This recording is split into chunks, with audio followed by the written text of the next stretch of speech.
Morning. Good morning. నమస్కారం. నమస్కారం sir. నమస్కారం.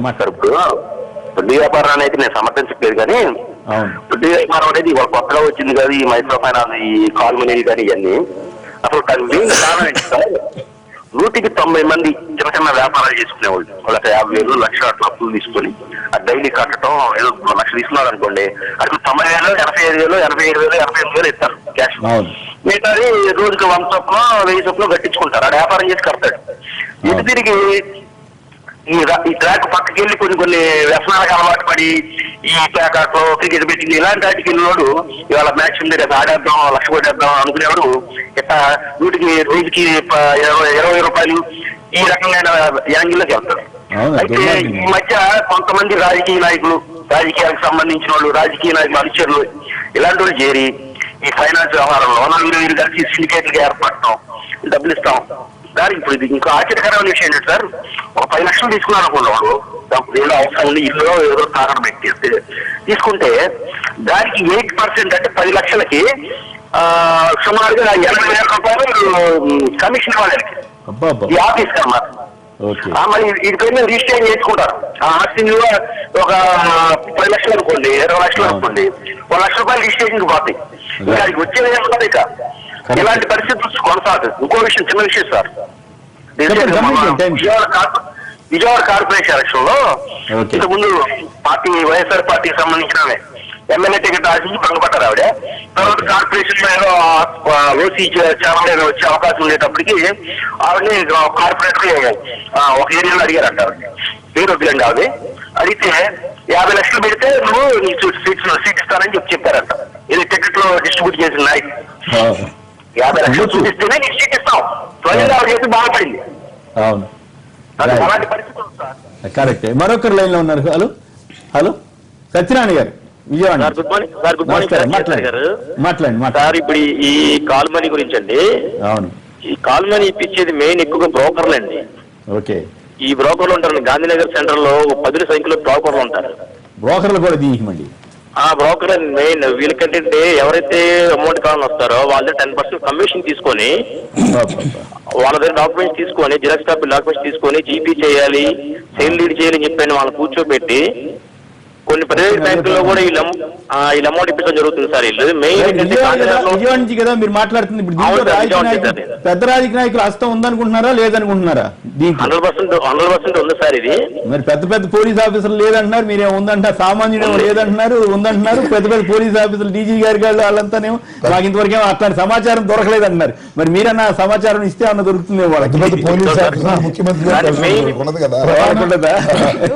ఏదన్నా కనీసం ఏ సింగపూర్ ఇదో లేదు అక్కడ ఏదన్నా ఉంది అంటే ఒక చిన్న చిన్న వాళ్ళ దగ్గర ఉండి ప్రజల్లో అభిమానాన్ని కోల్పోతారు ముఖ్య నాయకులందరూ అని చెప్పేసి అనుకోవడానికి కూడా, ఆలోచించడానికి కూడా అర్ధరహితంగా ఉంది.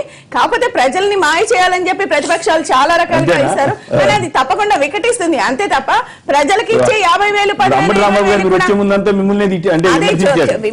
విమర్శించడం ఏంటంటే ప్రజల్ని ఏదో రకంగా మభ్యపెట్టొచ్చేమో, కానీ ప్రజలు రిసీవ్ చేసుకునే దాంట్లో ఇప్పుడు మీరు ఏదో సింగపూర్ లో హోటల్ ఉంది అంటే ఏమోలే ఆ రాజకీయ నాయకుడికి, ఆ ముఖ్య రాజకీయ నాయకుడికి ఉందేమో అన్న డౌట్ లో ప్రజలు ఉంటారు. కానీ ఇక్కడ వచ్చేసి 10,000, 20,000 ఇచ్చి ప్రజల్ని ఆ రకంగా వడ్డీలతో పీడించి ముఖ్యమంత్రిగానో ఒక ఇంకే మంత్రిగానో ఉంటారు అని అనుకుంటే ప్రజలు కూడా ఒక అసహ్యంగా ఫీల్ అవుతారు. ఏదైతే చెప్పిన వాళ్ళు ఉంటారో వాళ్ళ మీద కూడా ఏంటి మాటలు, ఏంటి అటువంటి తెగబడ్డం మాత్రం ఇక్కడ బాగుంది. రాజకీయ నాయకులు ఇది ఉంటుందా ఉండదా? ఇప్పుడు రాజకీయ నాయకులది ఉంటదా ఉండదా అనేది పోలీసులు చెప్పాలి. ఇప్పుడు అంబటి రాంబాబు గారు ఏమంటారంటే స్వయంగా డీజీపీ గారే రాజకీయ నాయకులు లేరన్నట్టు మాట్లాడారంటే అది కరెక్ట్ కాదు. ప్రధానంగా ఎవరి మీద అయినా ఎవరున్నా కూడా చేస్తాం. ఇప్పుడు సాక్ష్యాలు ఏమవుతున్నాయని ఎమ్మెల్సీ తమ్ముడే స్వయంగా ఇన్వాల్వ్ అయ్యాడని బోడే ప్రసాద్ వాళ్ళ సంబంధం ప్రెస్ కాన్ఫరెన్స్ పెట్టి చేశాడు. ఏదేమైనా కూడా ఈ వ్యవహారం ఎట్లా పోయిందంటే తారాస్థాయికి పోయింది. అంటే ఇంత నడుస్తున్నప్పుడు మనం కూడా ప్రభుత్వం కూడా దీని మీద దృష్టి సారించాల్సిన అవసరం. ఇప్పుడు రాష్ట్ర వ్యాప్తంగా దాడులు చేశారు కదా అని ఎట్లా చేస్తారు? బాగానే ఉంది కదా. చెయ్యాలి సార్. ఇప్పుడు అవసరం ఉన్నది.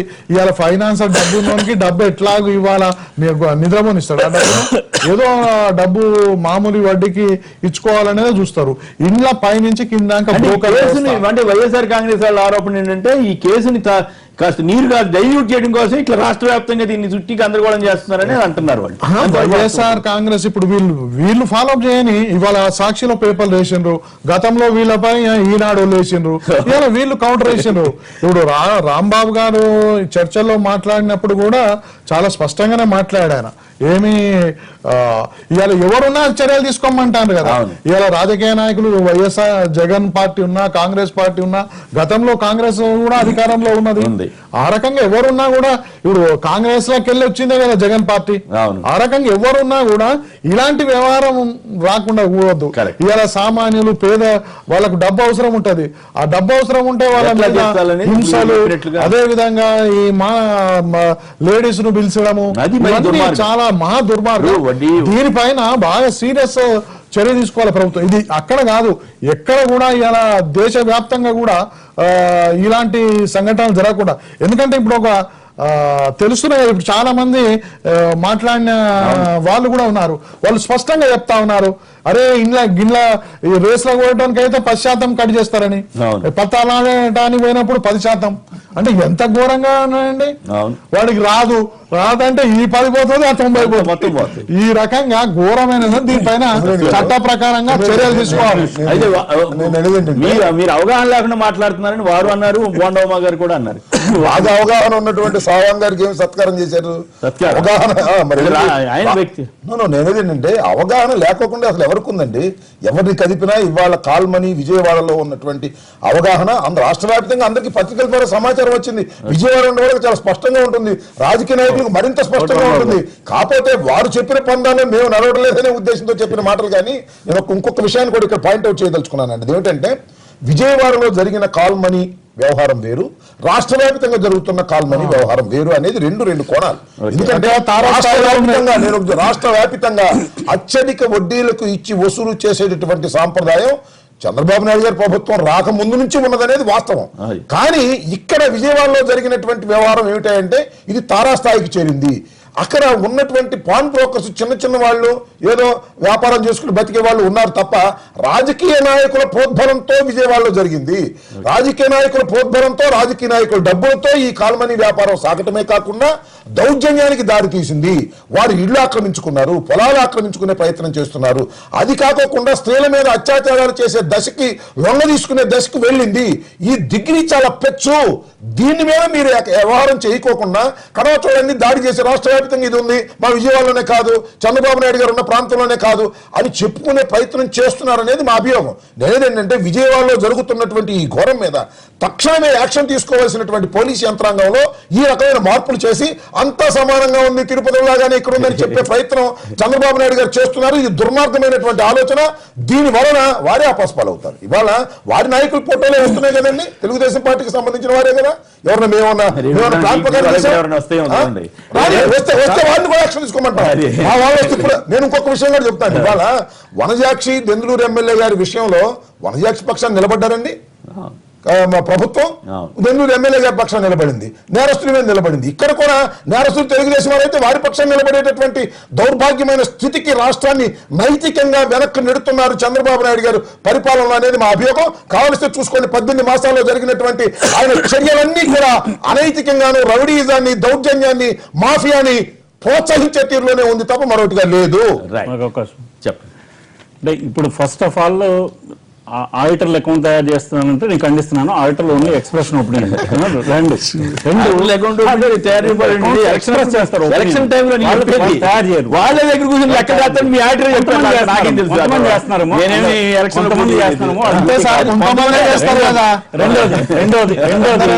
రెండోది ఇవన్నీ జరగడానికి కారణం సమాజం యొక్క సంపద సరైన పద్ధతిలో పంపిణీ జరగట్లేదు, అది వాస్తవం. నెక్స్ట్ చాలా మంది ఇగ్నోర్ చేసేటువంటి విషయం ఏంటంటే ఈ మైక్రో ఎంటర్ప్రెన్యూర్స్ వాళ్ళు చేసేది ఏంటంటే డైలీ కూరగాయలు వ్యాపారం చేసేవాళ్ళు, లేదా మెజారిటీ ఆఫ్ దట్ నేను చెప్తున్నాను, అంతా అదే అని నేను అంటలేదు. వేరే వేరే అవసరాలకు కూడా తీసుకోవచ్చు. మెజారిటీ మైక్రో ఎంటర్ప్రెన్యూర్స్ తీసుకున్నది పొద్దున్నే ఒక రైతు దగ్గర కూరగాయలు కొంటాడు, సాయంత్రానికి ఈ వడ్డీ వ్యాపారి దగ్గర పొద్దున్నే తీసుకుంటాడు, సాయంకాలానికి అమ్మేస్తాడు, వాడి మార్జిన్. ఇంతకీ వీళ్ళిద్దరి గురించి మనం మాట్లాడుతున్నాం.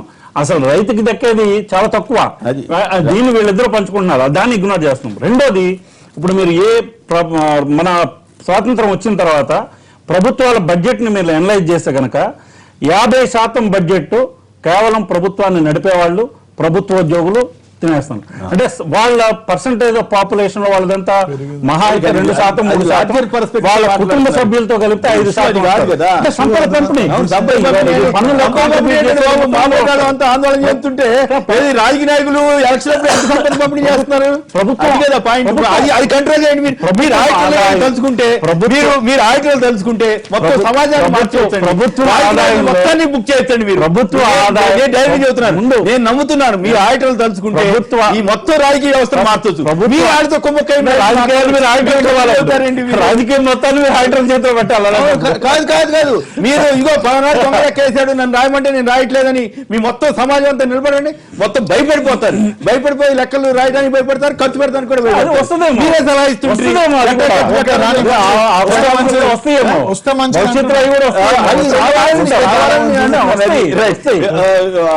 మీరు ఖండిస్తారా రాంబాబు గారు ఆరోపణలు? లేదు సమర్థిస్తారు.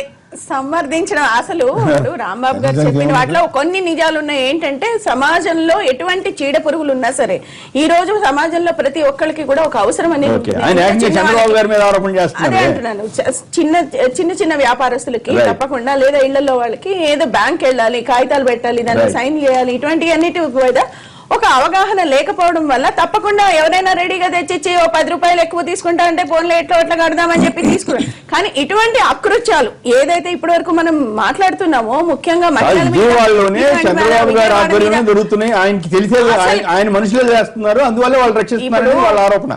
ఎంతవరకు మీరు ఒప్పుకుంటారు దాన్ని? ఖచ్చితంగా అది ప్రభుత్వం ఈ రోజు బయట పెట్టింది. ఎవరండి బయట పెట్టారు? ప్రతిపక్షాలు బయట పెట్టారు. ఈ పాయింట్ కరెక్ట్ చెప్పారు. ఎవరు బయట పెట్టారండి? కేసీఆర్ నాని గారు వాళ్ళు బయట పెట్టారని అంటున్నారు. బయట పెట్టింది అభినందించాల్సిందే. ప్రభుత్వం బయట పెట్టింది, ప్రభుత్వం కంట్రోల్ చేస్తుంది. ఇవన్నీ బయటకు వచ్చి మీ మీడియా ద్వారా బయటకు వచ్చాక నాయకులు బయటకు వచ్చేసి ఏదో మాట్లాడుతున్నారు. రాంబాబు గారు జగన్ గారు బయట పెడితే ఆ క్రెడిట్ మీకు వచ్చేది. ఇంకా వాగ్దాటుడికి మనం తట్టుకోలేక ఇంకా సమయం ఇచ్చారంటే మోడీ గారి హస్తం ఉంది కదా అని చెప్పేశారు. ఇంకా సమయం ఇస్తే అక్కడ ప్రభుత్వం బయట పెట్టింది అనేది శుద్ధ అబద్ధం. అంతేనా? వాళ్ళల్లో వాళ్ళకి గ్రూప్ తగాదాలు ఉండి వాళ్ళు బయట పెట్టే దీనిలో బయట పెట్టినటువంటి వ్యక్తి సిన్సియర్ గా పనిచేసినటువంటి వ్యక్తి కొంత మేరకు సావాంగ్, అతను కొంత ఆఫీసర్ గా ప్రభుత్వ ప్రతినిధి ఆ సావాంగ్ ని వాళ్ళు పంపించారంటే ఏ ఇండికేషన్ మీరు ఇస్తున్నారు?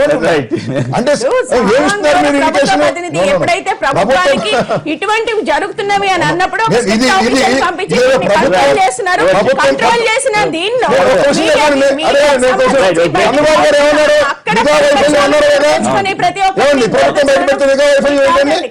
ప్రభుత్వ వైఫల్యం అయితే నిఘా వైఫల్యం సాక్షాత్తు ముఖ్యమంత్రి ప్రభుత్వంలో ఖచ్చితంగా ఇవన్నీ జరుగుతుంది కాబట్టి ఇవన్నీ బయటకు వస్తున్నాయి.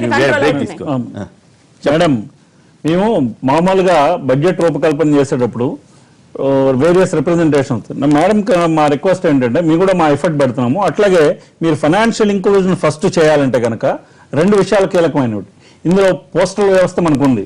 ఆ పోస్టల్ వ్యవస్థ గ్రామాలకు విస్తరించి ఉంది. దాన్ని పోస్టల్ బ్యాంక్ ద్వారా ముందు మైక్రో క్రెడిట్ అందేటట్టుగా చూడాల్సిన అవసరం. అది చూస్తే కనుక ఆటోమేటిక్ గా కొంత తగ్గే అవకాశం ఉంది. చెప్పిన దాంట్లో కీలకమైన ఏంటంటే చిన్న వాళ్ళకి డబ్బులు అందడం. ఇవాళ టెక్నాలజీ చాలా ముఖ్యంగా అభివృద్ధి చెందింది.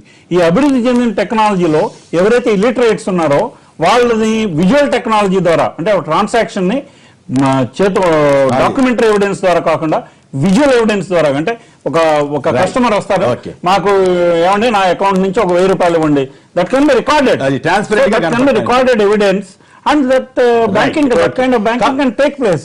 ఆ దిశగా మీరు ప్రభుత్వానికి అరవింద్ కేజ్రీవాల్ ఆఫీస్ పై దాడి జరిగిన తీరు పై ముందుగా వెంకటేశ్వర గారు మీరేమంటారు? ప్రధానంగా ఇది ఏం జరిగింది ఎట్లా జరిగింది అనేది కాకుండా ఇవాళ ఒక ముఖ్యమంత్రి ఆఫీస్ పైనే దాడి జరిగినట్టు వస్తుంది. సీజ్ చేసేశారు. ఆ రకంగా జరగడం వల్ల ఏంటంటే ఇలా ప్రతిపక్షాలన్నీ కూడా భయపడతా ఉన్నాయి. అంటే ఒక్కొక్క జరిగిన సంఘటనలలో చూస్తుంటే ఈవెన్ సీఎం ఆఫీస్ మీదనే దాడి, సిబిఐ దాడి, సీజ్ చేసిండ్రు అంటే చాలా.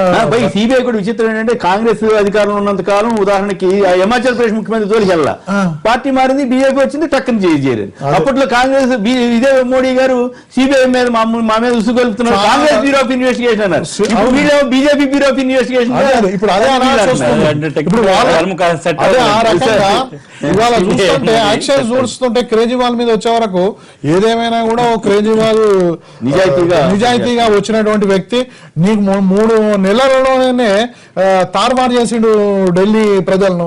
7 పార్లమెంట్ సీట్లు మీరు గెలిస్తే ఇవాళ 67 సీట్లు. అన్నిటికంటే గొప్ప విషయం వ్యక్తి వచ్చిందో రాలేదు, ఒక కాంట్రాక్ట్ విషయంలో 289 కోట్లకి టెండర్ ఇస్తే ఆయన 149 కోట్లు పూర్తి చేయించి సభాష్ డిపార్ట్మెంట్ ద్వారా చేయించి 100 కోట్లు సేవ్ చేసి చూపించాడు.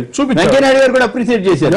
అలాంటి వ్యక్తుల పట్ల సమాజం ఆయనను ఎవరు కూడా తప్పు పట్టడం లేదు, తప్పు పట్టొద్దు కూడా. అలాంటి వ్యక్తి మీద ఇలాంటి దౌర్జన్యాలు చేయడం ఇది ఒక ఢిల్లీకే కాకుండా దేశవ్యాప్తంగా కూడా చాలా మంది మాట్లాడు అప్రతిష్ట అవుతుంది. ఆయన ఆఖరికి ఇవాళ ఏమనంటే నువ్వు ఇది దాడి చేసింది ఎందుకు కొరకంటే అరుణ్ జైట్లీ క్రికెట్ సంఘం అధ్యక్షుడిగా ఉన్నాడు కాబట్టి దాని మీద నేను ఎంక్వైరీ చేసిన ఆ ఫైల్ అన్ని నా దగ్గర ఉన్నాయి కాబట్టి నువ్వు దాడి చేయించావు, దీని వెనక కుట్ర ఉందనే దానికి ఇవాళ స్కోప్ వస్తుంది. ఏదేమైనా ఇలాంటి చర్యలు చేసే ముందు జాగ్రత్త చూసుకోవాలి. ఇవాళ డైరెక్ట్ మన రాష్ట్రంలో కూడా ఆస్కారం వస్తా ఉంది. భారత రాజకీయాల్లో సిన్సియర్ గా ఉండేటటువంటి వేళ్ల మీద లెక్కించేటటువంటి వ్యక్తుల్లో కేజ్రీవాల్ ఒకడు అనేటువంటిది ఎస్టాబ్లిష్ అయినటువంటి దశలో ఇవాళ కేజ్రీవాల్ ఆఫీస్ మీద దాడి చేయటమే కేజ్రీవాల్ ఆఫీస్ మీద దాడి చేయటమే కాకుండా ఆ సెక్రటరీ ఇప్పుడు సెక్రటరీ ఎవరి దగ్గర పనిచేస్తున్నాడండి? ఆయన ప్రభుత్వంలో పనిచేస్తున్నాడు కదా. ఆయన ప్రభుత్వంలో పనిచేస్తున్నటువంటి వ్యక్తి మీద మీరు సిబిఐ సోదాలు చేసే ముందు ఆ రాష్ట్ర ముఖ్యమంత్రి కనీసం ఆయన ఇంటిమేషన్ లేకోకుండా మీరు వెళ్ళారు అంటే ఒక బ్యాడ్ ఇంటెన్షన్ తో మీరు వెళ్ళారనేటువంటి భావన కలుగుతా ఉన్నది. అదేమంటే మేము ఆయన ఆఫీస్ మీద దాడి చేయలేదు, సెక్రటరీ మీద దాడి చేశాము అని మాట్లాడుతున్నారు. రెండు కలిసే ఉంటాయి. ఆయన సెక్రటరీ మీద దాడి చేశారంటే ఆయన ఫైల్స్ కూడా అక్కడ ఉంటాయి కదా. బాధాకరమైన విషయం ఏంటంటే కేంద్ర ప్రభుత్వం ఏదైనప్పటికీ భారతీయ జనతా పార్టీ అయినా లేదా కాంగ్రెస్ అయినా సిబిఐ అనేది వారి జేబు సంస్థగా ఉపయోగించుకొని శత్రువుల మీదకు ఉసిగొల్పేటటువంటి పరిస్థితికి రావటం అంటే చాలా దురదృష్టకరమైనటువంటి పరిణామం. ఇంతకు ముందు కూడా రాష్ట్రంలో కూడా జరిగింది. కాంగ్రెస్ పార్టీ అధికారంలో ఉన్నప్పుడు జగన్మోహన్ రెడ్డి గారు వ్యతిరేకంగా ఉన్నాడని చెప్పి జగన్మోహన్ రెడ్డి గారి మీద ఉసిగొల్పి జగన్మోహన్ రెడ్డి గారిని కేసుల్లో ఇరికించి లొంగ తీసుకోవడానికి ప్రయత్నం చేసిన లొంగలేదు. అది వేరే. నేను అప్పుడు అనేవాడిని మీరు ఏంటి ఒక ఆయన అరెస్ట్ చేసినప్పుడు తల వదిలేసి తోకను పట్టుకున్నారు ఏంటంటే తల వస్తుంది తోక వస్తుంది అన్నాడు, చివరికి తల రాలేదు తోక రాలేదు. చివరికి రాజకీయ కుట్రలకి సిబిఐని ఉపయోగించుకునే పరిస్థితిలో భారతీయ జనతా పార్టీ కూడా ఏది మినహాయింపు కాదు. కాంగ్రెస్ ఏ బాటలో వెళుతుందో భారతీయ జనతా పార్టీ కూడా అదే బాటలో వెళ్ళడం చాలా దురదృష్టకరమైన పరిణామం. ఇప్పుడు ఇక్కడ ఒక విషయం ఆలోచించాల్సింది ఉందండి. ఏ సిబిఐ అయితే నిమ్మకు నీరెత్తినట్టుగా ఉండి ఎక్కడైనా అవినీతి జరిగినప్పుడు కూడా ఊరుకుంటుందో, ఏం చేస్తున్నారు సిబిఐ, ఏం చేస్తున్నారు బీజేపీ, ఈ రకంగా ఉంది. ఈ రోజు ముఖ్యమంత్రి గారి ప్రిన్సిపల్ సెక్రటరీని కూడా వదలలేదు అంటే ప్రజలకి ఏం పోతుంది? ఈ రోజు చాలా నమ్మకంగా న్యాయంగా సిబిఐ ఎంక్వైరీకి ఏదైనా ఒక కంప్లైంట్ వచ్చినప్పుడు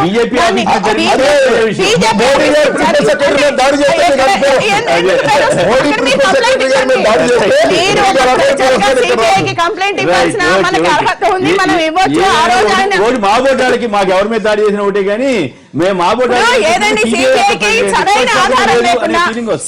సరైన ఆధారం లేకుండా వెళ్లే అవసరం ఉండదు, చేసే అవసరం అంతకన్నా ఉండదు. ఇది ఒక మంచి అడుగుగా మనం తీసుకోవాలి. మొదటి అడుగుగా మనం తీసుకోవాలి. సిబిఐని రాజకీయంగా ఉపయోగించుకోవడం అనేది సర్వసాధారణం అయిపోయింది. సర్వసాధారణం కాదు, స్వాతంత్రం వచ్చినప్పటి నుంచి అది జరుగుతూనే ఉంది.